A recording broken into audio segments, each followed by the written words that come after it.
This is the end of a very, very long day for me. So I've got this PC back in, functionally working. I ran a show with it. Excellent.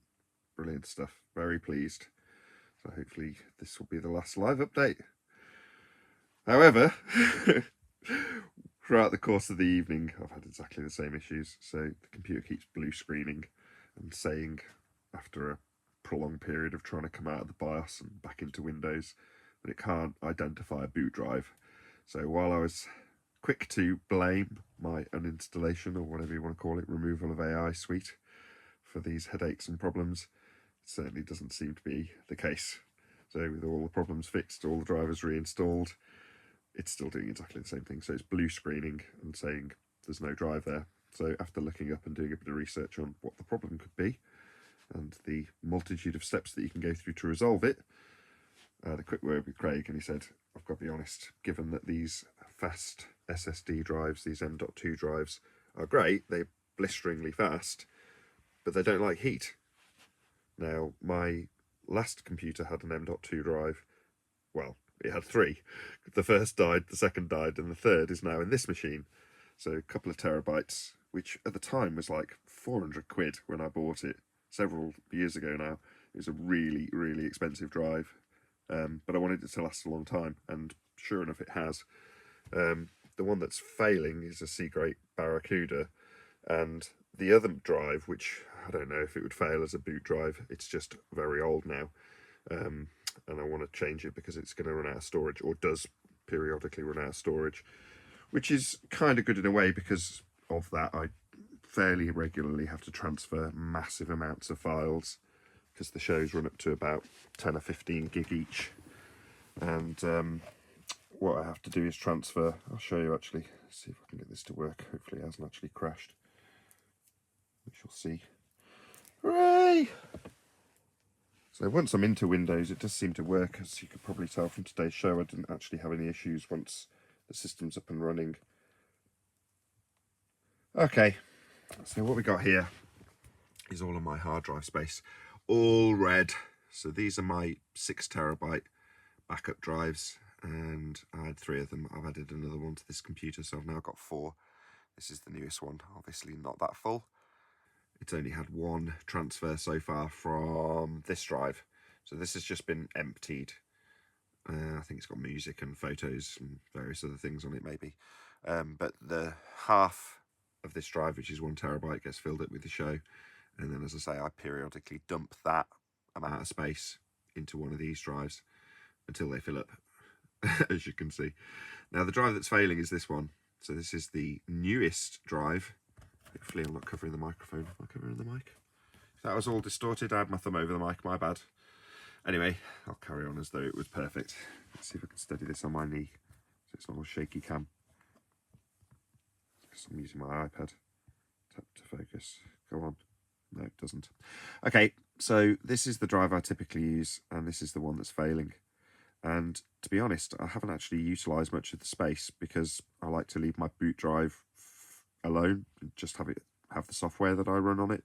So this drive's got software, this drive's got the shows, and then they get transferred into one of these 4 big drives, which you can't really see. They are in that black space. It's not daytime anymore, in case you can't tell. So hence this live stream is a lot darker than the last one, or the last 2. So today I took this computer down to click OK. Might be covering stuff that I covered in the other live stream, but frankly I'm so tired. If I sound drunk, it's not, it's just tiredness. But I took the computer down, and like Johnny on the spot, Craig got straight down to reinstalling all the drivers and basically getting it to work where it had become very corrupted.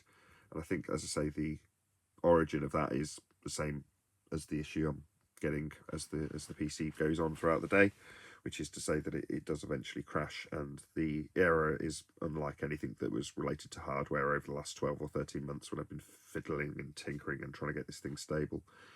So there we go. It is now stable, which is annoying that it's going to need more money dumping into it because the 2 drives that are in it are failing. One is on its last legs and the other one is very old and will need replacing eventually. So if I'm going to pay to have the machine stripped entirely again, which it must be, to get to the drives which are screwed into the motherboard, which is facing backwards on the cooler. Annoying, but in the same way as it's now bolted on and actually cooling the computer correctly, the CPU in this instance, I'm pretty certain that taking it off that and putting it back on won't have any detrimental effect. Now we've figured out how to actually get the thing, or Craig, moreover, my tech guy, has figured out how to actually get the CPU to be connected to the block that's the PC, because the chassis is the cooling. In any event, now that it doesn't run permanently at 100C plus, like 107C, I'm reasonably confident that a replacement won't die on its arse within 12 months, as the latest Barracuda drive or Seagate drive that's in there now, that's the boot drive, has failed, which would be this one up here. So yeah, as I say, when I sent screenshots to my tech guy who's like, this is indicative of a drive failure, I'm like, I don't want to hear that. I want to hear that I can tinker with the software and leave it in place for 5 years. At some point, I want to leave it in place for 5 years. And it just never seems to be happening. So the downside of all this is that I'm going to have to actually raise a few £100 to replace some drives and get the work done, because it's not just as simple as sticking 2 new drives in. Obviously, they're riddled with all of the data that I use on this computer. So one, if not both, is going to be ghosted. Again, not by me, I don't know how to do it, but this is what Craig does. But in this instance, it's not going to be something he's just going to tinker with for free for me. It's going to be an absolute ton of work that involves billable work, which I already am well aware of in terms of what he does. So ghosting people's drive, it's a time-consuming process, and he's got to sit with the computer and a whole load of hard drives next to it, transfer data and monitor it and baby it.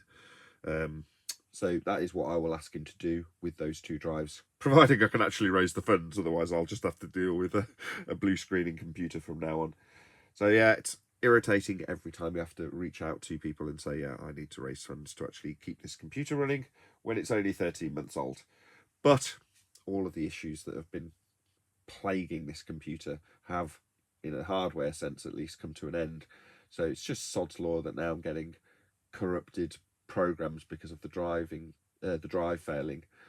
So there we go, that's life. And yeah, given that it's already had major component overhauls within its life by the guy who originally purchased it, I don't you know, can't exactly turn around to him and say, oh, by the way, this PC is now dying on its ass again, because he's already replaced RAM and a GPU. So within a year it cooked itself and destroyed its own GPU and cooked its own RAM. So it's had 2 complete major component overhauls within a year, and now it needs 2 new drives. So isn't that wonderful? So there we go. That's it. I'm going to do a GoFundMe or whatever, a give, send, go, to try and raise the funds. Is there a way I can do chat in here? Let's see if I can put the link in. Live chat. There it is. It doesn't let me type. Oh well. Once this is published, I'll put a link to my give, send, go, and see if I can raise that few £100 to get this work done. I don't actually know how much it's going to cost. As I say, I've only been texting him back and forth on Skype this evening, and when he finally said, you know, you're going to have to replace drives, right? I'm like, yeah, get me a quote. But he's obviously at home, so he's not going to be sitting in front of his work computer getting prices for me tonight. Nevertheless, I need to do it, so, you know, I'm going to be telling him I want to do this, so I need to know that I'm going to actually be able to cover the costs of doing it. Hence me doing a GoFundMe, which is never good. No one wants to e-beg. But there we go. I've said there we go about 50 times. I'm going to end this stream before I say there we go again. Hi Nathan, are you using the NVIDIA Game Ready driver or Studio driver? Just wondering. I use the Game Ready driver. So the Studio drivers for if you're doing photo editing and things like that, Blender rendering, things like that. And I don't do any of that. I have tried the Studio driver just to see if it ran better or cooler, because when I was using the 3070 that was in this machine before, that was 300 watts because it was an overclock model, it far exceeded the cooler's capabilities, and I looked for anything to try and resolve that. You know, just power limiting it and undervolting it. You can only go so far before the thing performs like absolute crap, which it did all the time. But I tried the Studio drivers, and yeah, I mean, they they didn't make it any cooler, which is all I wanted. Did it make it crash less? No. During those 12 months, it crashed no different under the studio drivers with the 3070. I haven't tried it with this new one, which is a 4070 and a lower wattage card than the old one. Hence, it doesn't now overheat on the CPU or GPU side. The CPU is only overheating because it was never attached to the cooler, but the GPU is just a better model. Now, that might sound great when someone says you've got a better model. It's like, yeah, it was originally spec with a 3060 Ti, 220 watt card. And then when it came with a 3070, like a Uber one, like an OC Uber version that's designed for overclockers with all sorts of extra VRM and extra power delivery. It's like, yeah, that seems suitable for a passive PC. And it absolutely wasn't. And it cooked itself and died. So, yeah.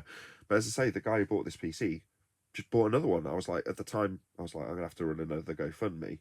And I was still in touch with him reasonably frequently, which I'm not at the moment, for whatever reason. He's gone a little bit off the radar, Paul has. But yeah, he at the time was like, don't run a GoFundMe, I'll just replace the GPU, which he did. Like 3 days later, a GPU arrived, and I was taking it to Craig to fit it, which it didn't. So then it needed a load of adapters. And again, he just contacted Monster Lab and paid for them. And they just arrived at Craig's shop, and we just fitted the new GPU, which probably cost him $1,000 in RAM, GPU, and adapters to get the thing to physically function. But yeah, in this instance, I'm not going to be reaching out to him again. It's totally unreasonable. But reaching out to the community in general for a few £100, I don't think will be too difficult to achieve. And then just get 2 massive drives in. I tend to buy whatever's the biggest. I have no idea whatever the biggest size M.2 is currently. But that's what I'll aim to put in it, because I constantly run out of space. So whatever the largest is available, that's what I'll go for.